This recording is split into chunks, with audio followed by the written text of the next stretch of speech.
Bonjour. Eh bien aujourd'hui je suis en train de réaliser le test de la nouvelle batterie que j'ai achetée pour la Raptor. Et puis je vais faire une petite pause et puis je vais vous expliquer un petit peu ce qu'il en est. Donc jusqu'à maintenant je disposais en fait d'une solution qui était de 18 ampères-heure dans la Raptor et de 28 ampères-heure pour la batterie externe. À chaque fois que je faisais une rando, j'étais obligé d'emmener bien entendu la batterie externe parce que les 18 ampères-heure de la Raptor ne suffisaient pas vraiment. Cette solution est un peu encombrante, est un peu pas très pratique, et lorsque j'ai fait les deux dernières très grosses randos qui étaient le Montpellier-Clermont-Ferrand et le lac Léman jusqu'au Luxembourg, au final j'ai utilisé pratiquement tout le temps que la batterie externe. Là je dispose de 3 ampères de plus, enfin 3 ampères-heure. Ça doit en théorie, puisque moi je roule toujours à 25 km/h, je fais de la randonnée, donc je visite, je voyage, je regarde. Et donc de rouler plus vite, ça n'aurait pas vraiment grand intérêt. Je passerais mon temps tout bêtement à passer au cul d'une prise à charger, hein, donc inintéressant. Donc là, logiquement, je devrais avoir 10 km de plus de capacité que la 28 ampères-heure qui est en batterie externe. Et donc normalement, je devrais pouvoir faire toutes mes randos qu'avec la batterie interne, sauf rando bien entendu un peu particulière, un peu spéciale. Donc pour le test d'aujourd'hui, là j'ai tout bêtement récupéré le bord de l'Ourcq, hein, histoire d'être tranquille. Là pour l'instant j'ai dû faire 35 km, donc on va aller jusqu'au vidage de batterie en fait interne, hein, des 31 ampères-heure. Et puis ensuite, bien entendu, avec un petit retour un petit peu anticipé, histoire de pouvoir terminer ensuite sur la batterie externe. Hein. C'est la finalité, c'est de tomber en panne de batterie pour voir jusqu'où on peut aller. Il ne faut pas s'amuser à ça trop souvent, enfin, bien entendu, mais il faut le faire une fois pour savoir en fait quelles sont les capacités réelles en fait d'une batterie.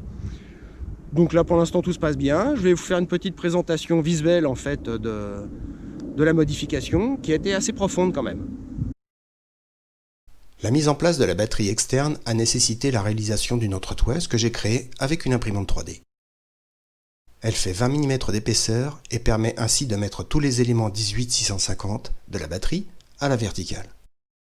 La charge de la batterie n'a pas été oubliée avec l'achat d'un chargeur de 12 A. Pour charger en toute sécurité la batterie à 12 A, j'ai dans un premier temps câblé les deux GX16 en parallèle avec du AWJ14, puis en AWJ13 jusqu'à la batterie à l'aide d'un connecteur XT60. J'ai ensuite réalisé un adaptateur avec deux GX16 câblés en AWJ14 qui se branchent en parallèle sur la Raptor afin de limiter le courant sur chaque connecteur GX16. J'ai profité de l'entretoise batterie pour réaliser un passage de câble du frein arrière, ce qui évite à celui-ci des courbures sèches à l'intérieur du deck et de la colonne de direction. La souplesse du freinage s'en trouve grandement améliorée. Maintenant, retour au test sur le canal de l'Ourcq. Bon, donc les présentations du matériel étant faites, hein, maintenant on va quand même continuer un petit peu parce que le test, la batterie doit se rapprocher potentiellement en fait des 100 km. Je ne sais pas si ça va la réaliser parce que là je suis pour l'instant sur du chemin blanc. J'ai fait 25 km de bitume bien plat en fait avec le canal de l'Ourcq. Là c'est vraiment pas consommateur du tout. Mais le chemin blanc, en fait, avec des roues de 8 pouces, faut dire que la roue ne passe pas au-dessus de l'obstacle, elle bute face à chacun de ces micro-obstacles qui sont en fait autant de petits cailloux et autres graviers un peu musclés. Bon bah donc, c'est parti, on va continuer. Hein. Bon, petit point batterie, pour l'instant, j'en suis à 61% et 42 km réalisés. Faudra compter aussi le fait qu'il y a pas mal de vent, en fait. Hein. C'est un petit critère qu'il faut toujours prendre en compte, ça. Bon, comme un retour à la trottinette après 2 mois d'abstinence est un petit peu compliqué sur des chemins blancs, longer le canal c'est pas mal pour l'instant en fait. Ça fait le même boulot, il faut un petit peu mixer, ça ressemblera quelque part à un profil de rando futur quoi. Donc voilà, maintenant petit bilan du 50e kilomètre, hein, je suis arrêté depuis 1 minute, 60%, donc ne rêvons pas, 60%, ils n'y sont pas bien entendu. C'est que de la théorie, c'est que des chiffres tout ça. Mais bon, pour l'instant, ça fait le boulot. Il me reste pas mal de chemin blanc encore à faire, ça va bien bouffer la batterie, on va voir. Mais pour l'instant, tout va bien. Ah, les couleurs de l'été. Ah, ça fait du bien, ça. Impatient de repartir faire des belles randos au milieu de nulle part. Alors en précision, je rajouterais que je fais aussi tout le trajet en dual. Le single, en fait, je le pratiquais pas mal avant, mais effectivement, ça a tendance à bouffer le pneu arrière très fortement et laisser le pneu avant dans une demi-position qui, en fait, me pose problème lorsque je fais des randos qui sont un peu longues. Et cela m'oblige, alors je me fais doubler, comme quoi vous voyez je suis très raisonnable des vitesses. Donc ça m'oblige effectivement à chaque fois à avoir à changer un pneu avant alors qu'il est encore en bon état, mais tout ça parce que j'ai une très grosse rando à faire. C'est un petit peu compliqué, donc maintenant c'est tout le temps en dual. Allez, encore une petite info kilométrique, 70 km et 39%. Oui, donc je disais, le parc de la Poudrerie est fermé et il y a un chemin en parallèle de ce parc, mais il y a des endroits en fait où ce chemin est quand même extrêmement pas terrible du tout en fait. Là pour l'instant je suis en train de manger la partie qui est bonne, hein, mais plus loin ça devient vraiment pas terrible du tout. Allez, un petit bilan, 80 km et 30%. Ah, ça réduit rapidement là, 85 km et 22%.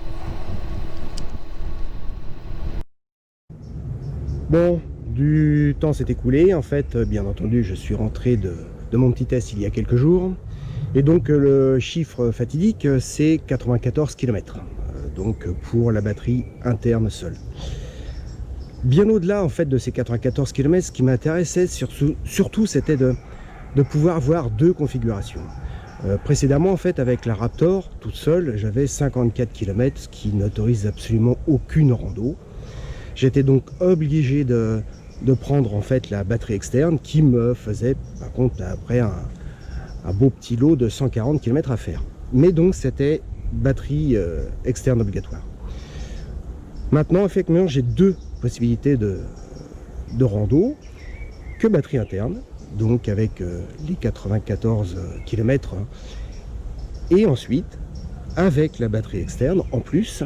Et là en fait j'arrive, alors c'est entre, on va dire, allez, entre 175 et 195 km, hein. Selon la configuration ça varie très rapidement. Au-delà en fait de faire vraiment beaucoup de kilomètres, ce qui m'intéressait c'était vraiment me donner une deuxième configuration. Pour ajouter à cela, j'ai mis maintenant en fait un deuxième chargeur qui est beaucoup plus musclé et qui charge donc à 12 ampères. Si je pars effectivement en config un peu extrême, je pars donc en fait avec 59,5 ampères-heure, voilà exactement, et 190 km potentiel, et surtout en fait avec deux chargeurs, le premier de 8 ampères qui va charger la batterie externe et le 12 ampères qui va charger lui la batterie interne. Donc 8 plus 12, ça va m'autoriser à charger à 20 ampères-heure. J'ose même pas vous dire ce que ça fait en fait sur une heure de charge, ça doit m'autoriser approximativement 65 km et des brouettes. Ça c'est vraiment très intéressant parce que dans les configs effectivement un peu extrêmes, d'avoir une grande capacité de franchissement c'est une chose, mais surtout le temps de ne pas avoir à passer 36 heures à recharger à chaque point d'arrêt, ça c'est vraiment le top. Bon maintenant en fait il va falloir vérifier en fait toute cette belle config dans une rando normale, extrême, ça nous verrons bien plus tard. À une prochaine, ciao.